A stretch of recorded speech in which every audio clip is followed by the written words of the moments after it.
Salut! Cette histoire, j'en suis sûre, ne vous laissera pas indifférent. Mais sans plus attendre, je vous invite à vous installer confortablement car la triste histoire de Adeyinka commence maintenant.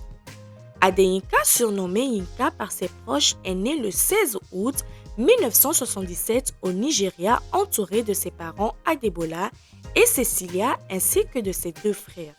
Il grandit dans une ambiance chaleureuse. Alors qu'il était étudiant, il émigre aux États-Unis en quête d'une vie meilleure et d'opportunités professionnelles. À son arrivée, les choses ne sont pas faciles. Yinka est confronté à un environnement où la culture diffère radicalement de celle de son Nigeria natal.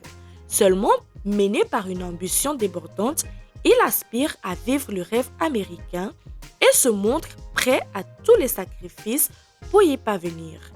Doté d'une grande intelligence, Yinka continue ses études à Philadelphie où il va s'installer tout en étant déterminé à réussir ses études.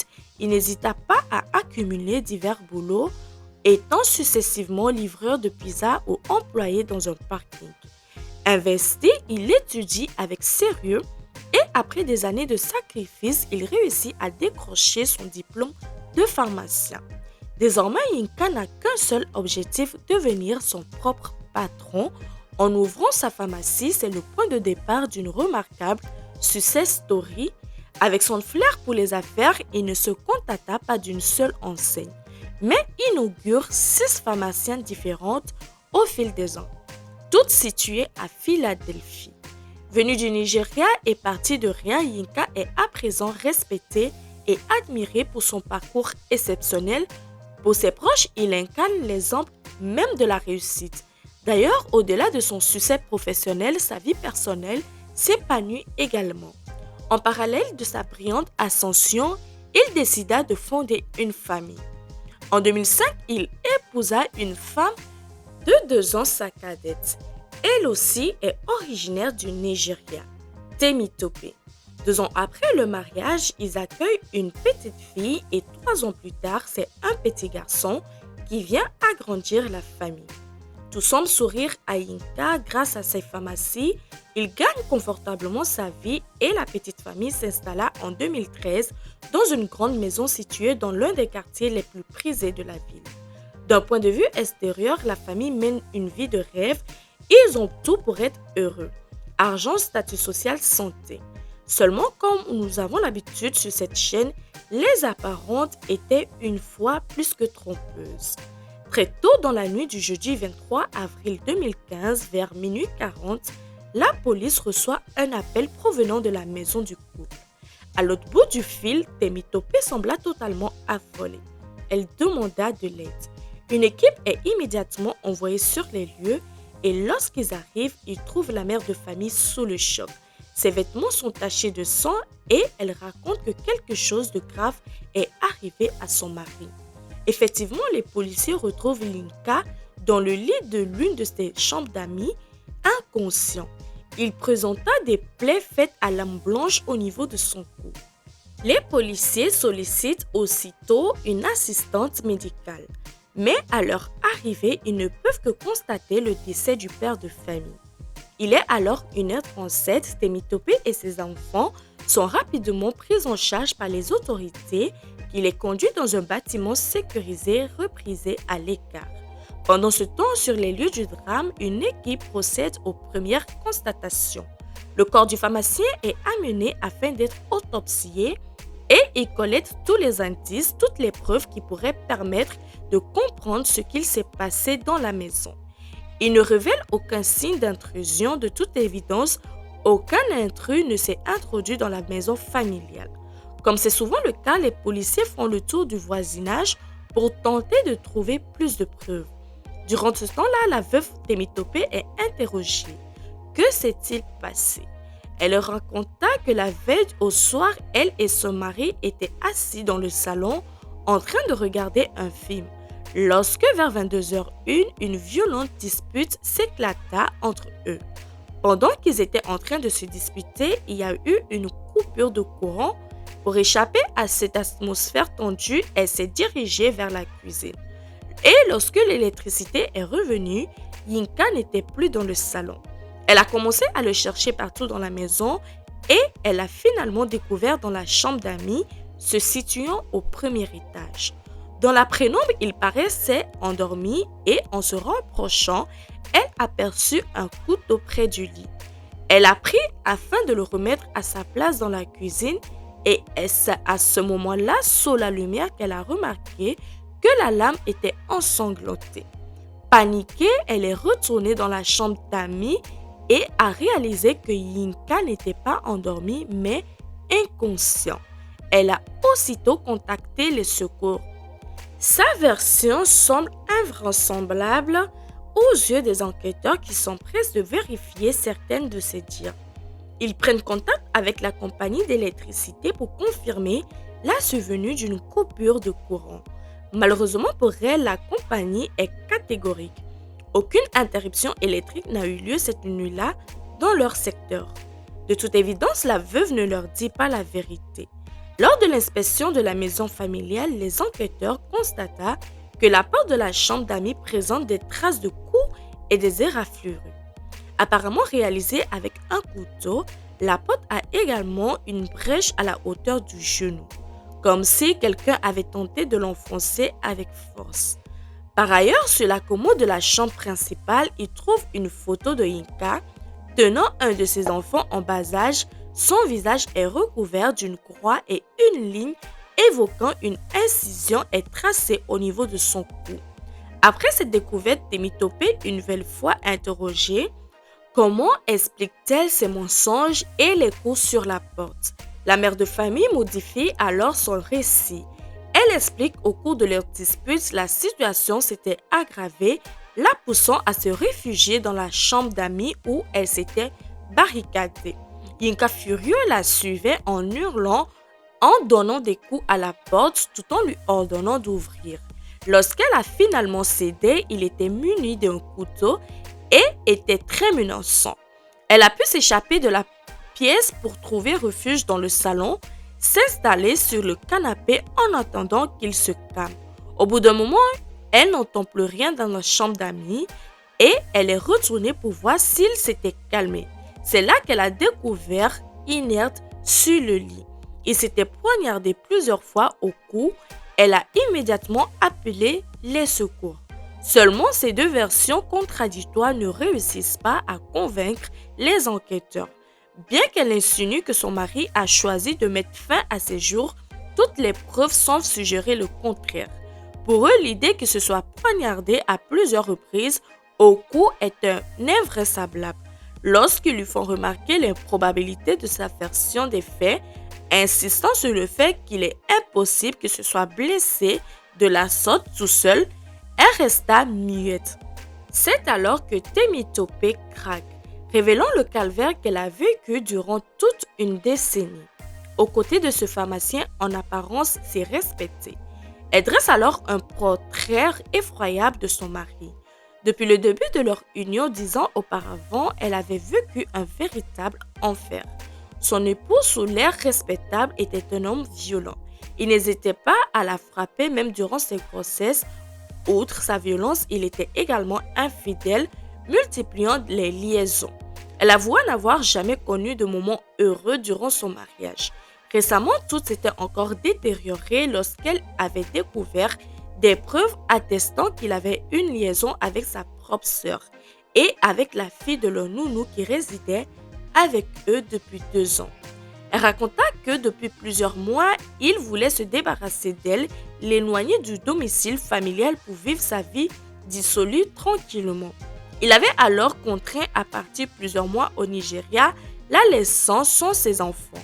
Après avoir passé plusieurs mois loin des siens, elle avait tenté de revenir en décembre 2014, mais Yinka ne l'avait pas laissé rentrer dans la maison. Elle avait alors passé 4 jours à l'hôtel. Après cela, son mari avait payé pour qu'elle retourne au Nigeria quelques semaines de plus. Sa réintégration au foyer était conditionnée à la signature d'un accord postnuptial. Définissant les thèmes de leur collaboration face à cette situation, elle avait consenti à signer le document et Yinka est ensuite allé la retrouver au Nigeria. Son séjour là-bas, Yinka lui avait dévoilé qu'il y avait des caméras de surveillance qu'il avait fait installer dans leur domicile. En visionnant les images, elle avait aperçu la fille de la nounou dans une pièce, dans une situation suggérant qu'elle entretenait une liaison avec son mari. Une fois rentrée du Nigeria, Temitope, qui voulait en avoir le cœur net, avait saisi la première opportunité qui s'était offerte. Un jour, alors que Yinka avait laissé son téléphone portable à la maison, elle s'était permise de fouiller à l'intérieur et là, ses pires craintes se sont confirmées. Elle a non seulement trouvé des preuves de la relation entre Yinka et la fille de la nounou, mais elle a également découvert une trahison encore plus profonde. Sa propre sœur entretenait également une liaison avec son mari. Déterminée à conserver des éléments de preuve, elle avait utilisé son téléphone pour photographier les messages et les images compromettantes présentes dans le téléphone mobile de Yinka. Et c'est précisément ce qui a déclenché la dispute fatale ce soir-là. Vers 21h, alors qu'ils étaient paisiblement installés dans le salon à regarder la télévision, Yinka a demandé à consulter le téléphone de Temitope. En découvrant les photos qu'elle avait prises, il est devenu fou de rage. Néanmoins, après toutes ces révélations, Temitope n'a jamais reconnu avoir tué son mari. Le lendemain, le 24 avril 2015, elle est placée en détention.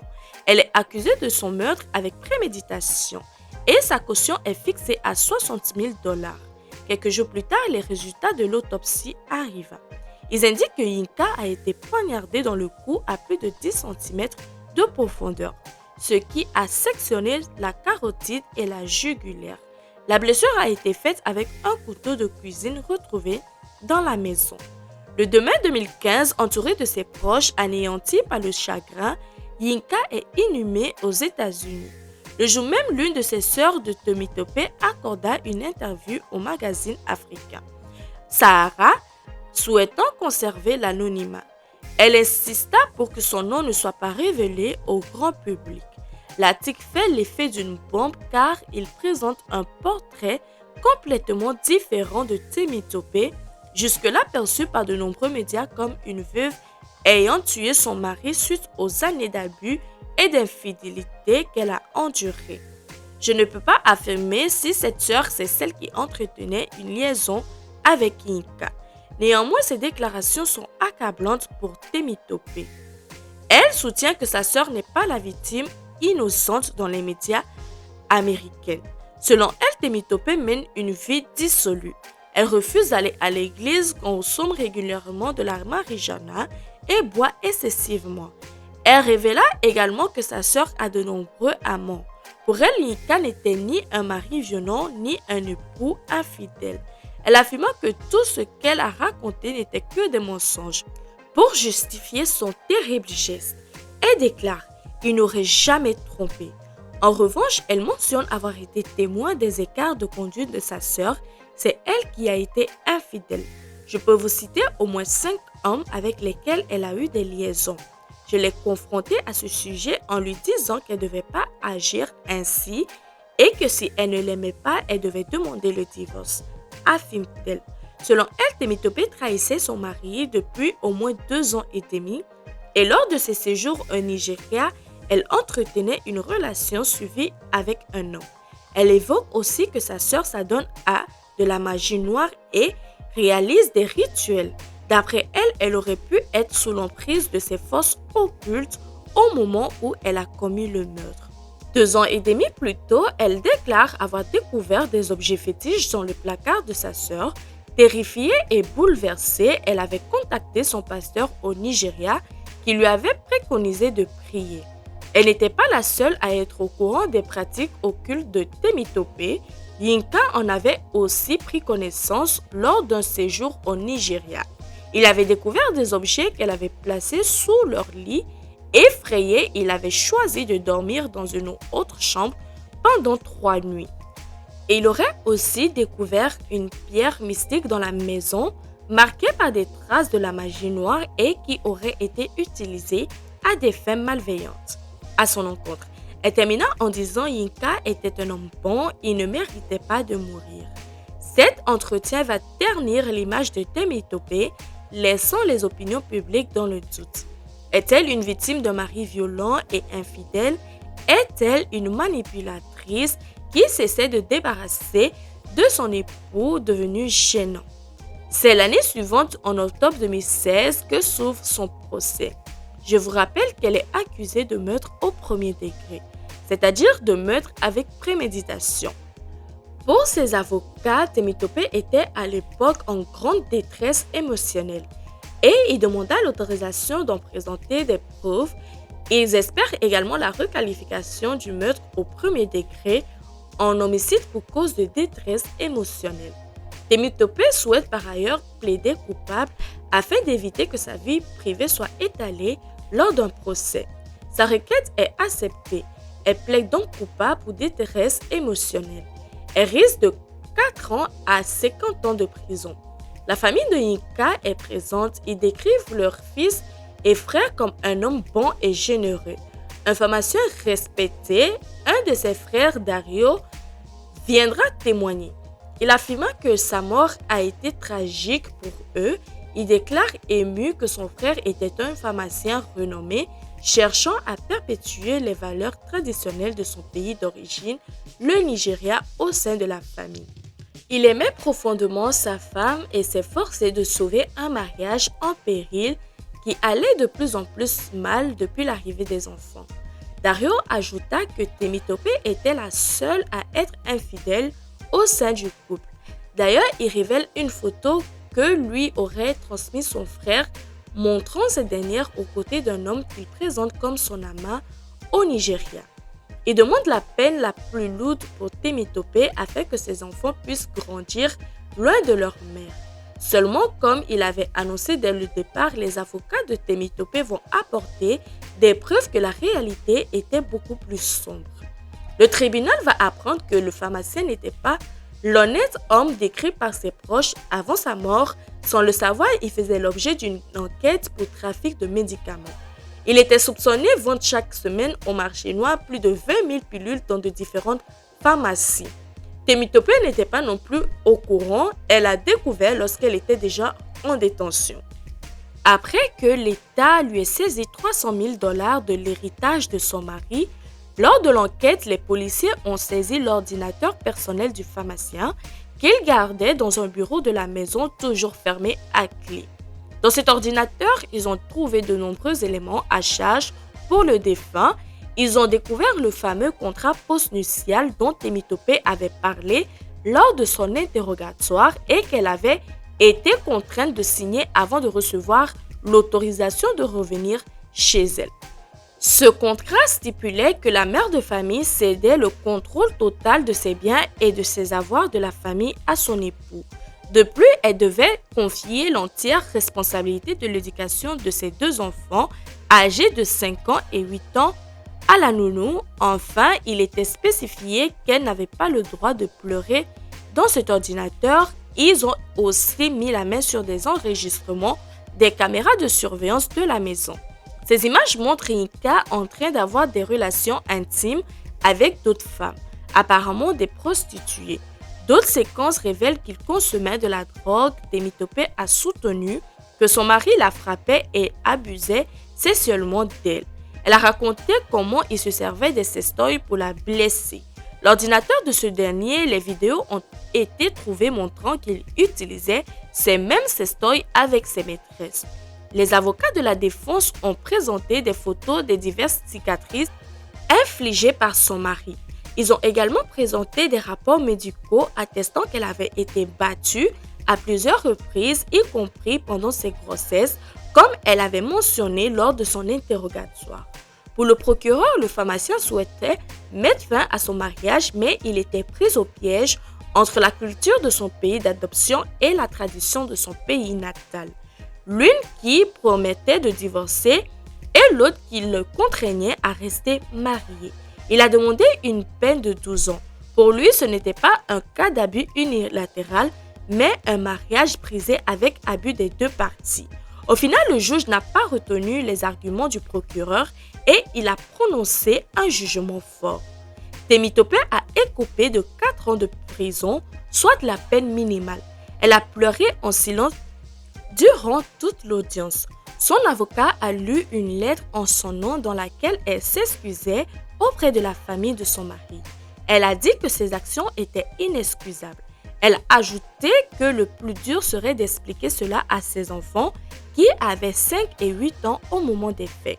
L'avocat de Temitope affirma que si Yinka était toujours en vie, il aurait risqué jusqu'à 20 ans de prison pour les abus qu'il avait fait subir à sa femme. Il a terminé en revenant sur les déclarations de son frère et en disant que la vision qu'il avait de son frère ne correspondait pas à les images des vidéos retrouvées dans son ordinateur. Ainsi se termine notre triste affaire. Je vous remercie d'avoir regardé la vidéo. N'oubliez pas de liker, de partager, de commenter, de s'abonner. On se retrouve dans une prochaine vidéo.